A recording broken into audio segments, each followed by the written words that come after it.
আসসালামু আলাইকুম সবাইকে, আশা করি সবাই ভালো আছেন। নতুন বছর অলমোস্ট চলে এসেছে। 2024-এর শেষ মাসে এসে আমরা পৌঁছেছি। দেখতে দেখতে আরেকটা বছর চলে গেল, আরেকটা বছর অতীত হয়ে যাবে, নতুন আরেকটা বছর আসবে। আমরা প্রতি বছরই কম বেশি সবাই রেজলিউশন নিই।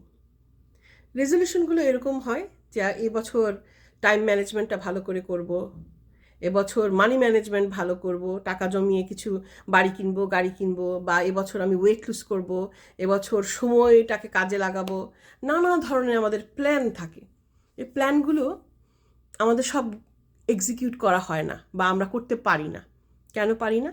আমরা সময়ের দোষ দিই, টাকা পয়সার দোষ দিই, কিংবা মনে করি যে না, প্ল্যানটা ঠিকমতো হলো না, অন্য কারণে, নানা কারণে অজুহাত দেখাই, যেগুলো ম্যাটেরিয়াল কারণগুলো দেখাই।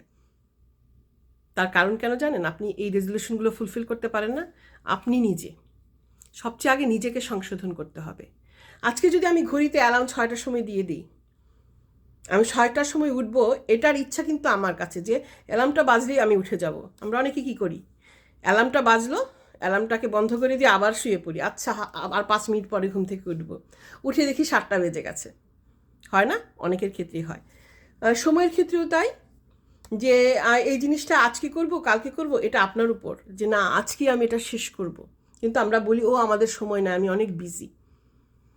মানি ম্যানেজমেন্ট, যে এই বছর থেকে আমি একটু একটু করে সেভিংস করব আমার সন্তানদের জন্য, ইচ্ছা থাকলেই উপায় হয়। কিন্তু এটা আপনার উপর নির্ভর করে, আপনার ইচ্ছা শক্তি, আপনার উইল পাওয়ার।